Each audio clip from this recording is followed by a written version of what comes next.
స్థాయి కూడా నాది కాదు. పర్సనల్గా నాకు చాలా పెద్ద లాస్. చాలా మంచి ఫ్రెండ్, మంచి వ్యక్తి, కల్మషం లేని వ్యక్తి, నాకు చాలా చాలా క్లోజ్ అయిన వ్యక్తి. అతను నేనంటే చాలా ఇష్టపడేవాడు. నేను కూడా అట్లానే ఇష్టపడేవాడు. ప్రొడ్యూసర్కి డైరెక్టర్కి ఆయన అసలు ఎంత ఫ్రెండ్లీ యాక్టర్ అంటే ఏదైనా చేసేవాడు. కాల్ షీట్ కానీ, డబ్బు కానీ, అసలు సినిమా కోసం, తెలుగు సినిమా కోసం, తెలుగు ప్రొడ్యూసర్స్ కోసం కానీ ఆయన ఏదైనా చేయడానికి రెడీగా ఉంటాడు. అంత మంచి వ్యక్తి. ఆయన లేని లోటు తీర్చలేం. పర్సనల్ లాస్ ఫర్ ఆయన ఆత్మ శాంతి కలగాలని మనస్ఫూర్తి కోరుకుంటూ అంటే కోటా శ్రీనివాసరావు అనే బ్రాండ్ని ఈ తరంలో ఉండేవాళ్ళు ఎవరు రీచ్ అవ్వలేరు, జరగదు. ఎంతటి విలక్షణ నటుడో మనందరికీ తెలిసిందే. కానీ తన చివరి శ్వాస వరకు నటిస్తూనే ఉండాలనేది ఆయన ఇది లాస్ట్ కొన్ని సంవత్సరాలుగా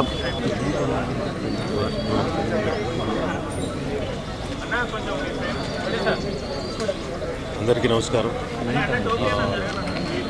తెలుగునాటే కాదు, యావత్ భారతదేశం కూడా మహానటుడిని కోల్పోయింది. మొన్న మధ్యనే ఆయనకి బర్త్డే విషెస్ తెలుపుతున్న పేజ్లో ఒక పోస్ట్ పెట్టాను. ఇంతలోనే 2 రోజులు దాటగానే ఇలాంటి వార్త వినడం నిజంగా చాలా బాధాకరంగా ఉంది. కాకపోతే ఆయనతో కలిసి నటించినందుకు నాకు చాలా ఆనందంగా ఉండింది. ఎంతసేపు ఆయన తెలుగు భాష గురించి, తెలుగు నటుల గురించి, తెలుగుని ఎంత అభివృద్ధి చేయాలా అన్న దాని మీదే తపన పడుతుండేవాడు.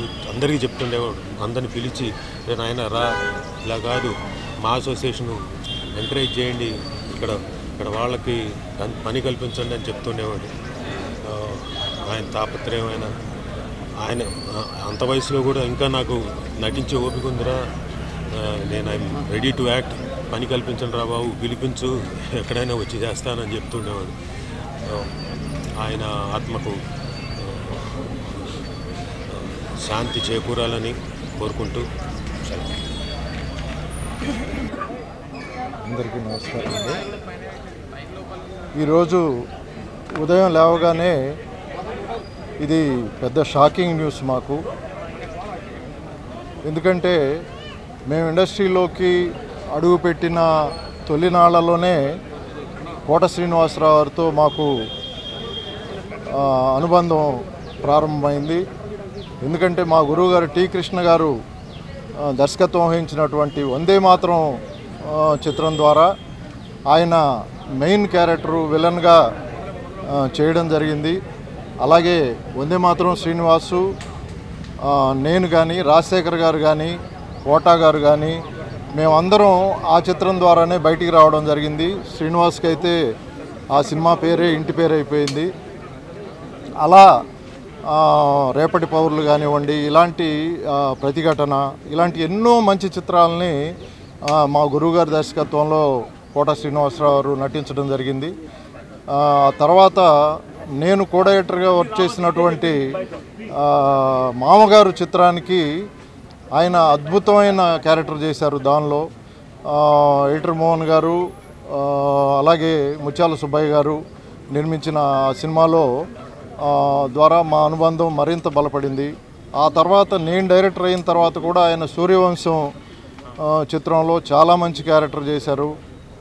అలా అంచెలంచెలుగా డిఫరెంట్ స్టేజెస్లో ఆయన లేటుగా ఇండస్ట్రీకి ఎంటర్ అయినా కూడా లెజెండరీ యాక్టర్గా ప్రూవ్ చేసుకున్నారు. మన సోదరుడు రవి చెప్పినట్టు ఆర్టిస్టులకనే కాదు, కళాకారులకి చావు అనేది భౌతికమే కావచ్చు, ఎప్పటికీ ప్రేక్షకుల మనసుల్లో నిలిచిపోయేలా ఉండే అద్భుతమైన నటుడు ఆయన. జంజాల్ గారి దర్శకత్వంలో ఆయన నటించినటువంటి అహనా పెళ్ళంట అనేది నా ఆల్ టైమ్ ఫేవరెట్స్లో ఒక సినిమా. సో ఆయన కొంతకాలంగా అనారోగ్యంతో ఉన్నారని తెలుసు, కానీ ఇంత త్వరగా మన మధ్య నుంచి భౌతికంగా దూరం అయిపోతారనేది నేను ఊహించలేదు. సో ఇది మాకందరికీ షాకింగ్ న్యూసు. సో ఆయన మృతికి నా సానుభూతిని తెలియజేస్తూ ఆయన కుటుంబానికి నా ప్రగాఢ సానుభూతిని తెలియజేస్తున్నాను. Thank you.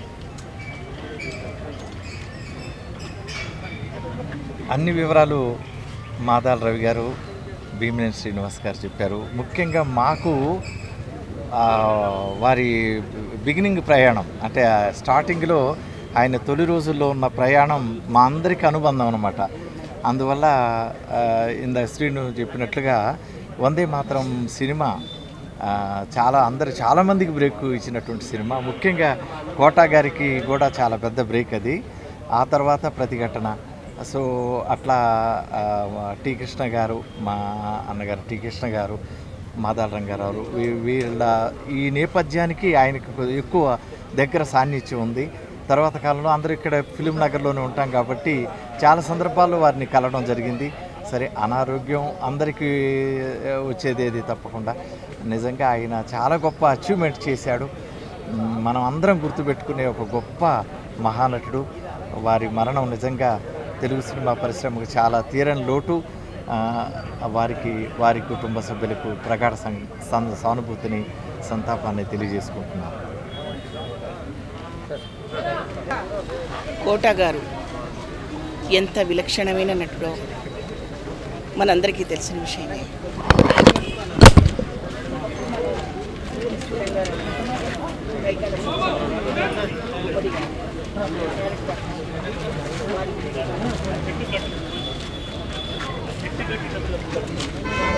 ఏమాత్రం తగ్గకుండా శ్రీరంగారావు గారి పాత్ర, కైకాల సత్యనారాయణ గారి పాత్ర, ఏ పాత్ర న్యాయం చేసి ప్రాణం పోసిన మహానటుడు మన కోట.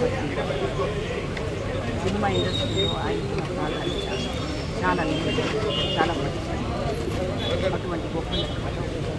నేను కూడా ఒక 8 సినిమాలు అది కామెడీ మామగారు ఆర్టిస్ట్ సినిమాలో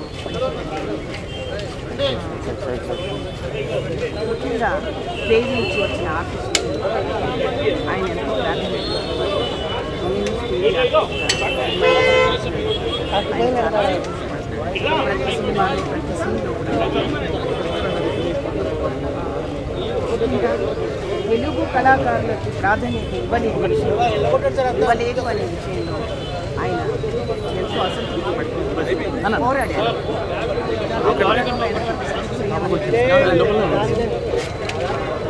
ఆయన లేని రోజు మాత్రం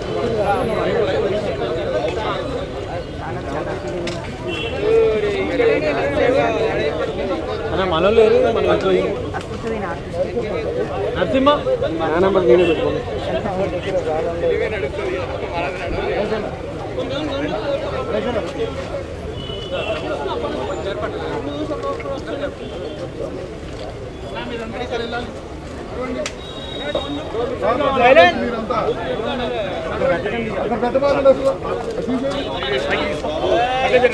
చాలా బాధాకరం.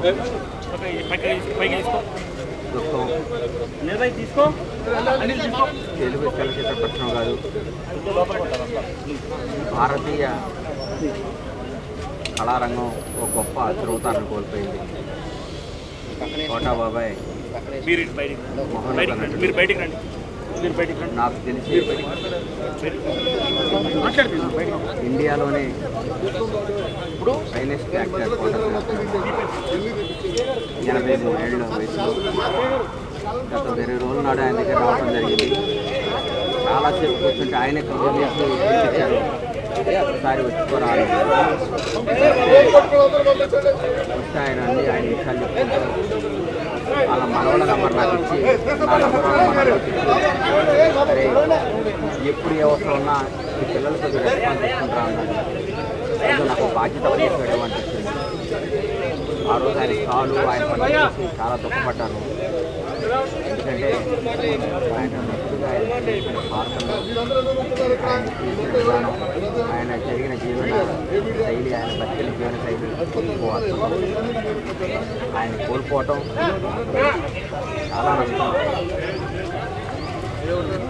చాలా నష్టం జరిగింది కళామండలికి. ఒక గొప్ప నటుని కోల్పోయాం. తెలుగు చరిత్ర రాస్తే కోటాగారితో అవుతుంది. ఒక మహానటుని కోల్పోయాం.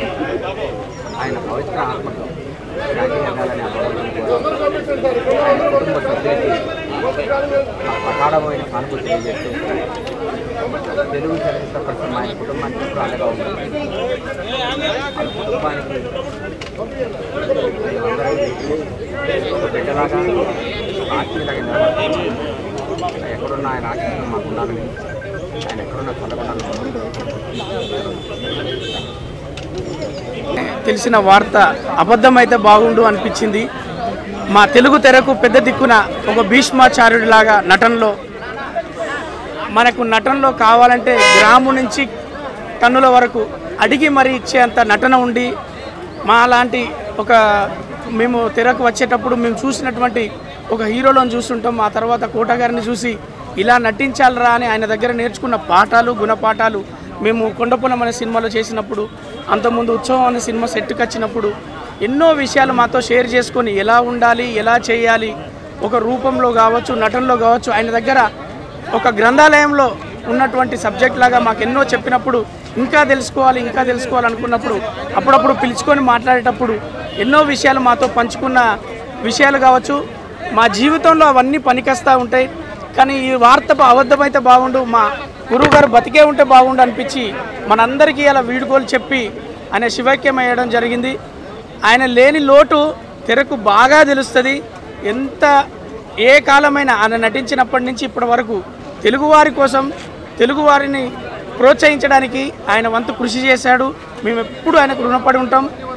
గురువు గారు ఎక్కడున్నా అతని ఆత్మకు శాంతి కలగాలని మనందరి తరఫున నేను కోరుకుంటూ మీరు వచ్చారు.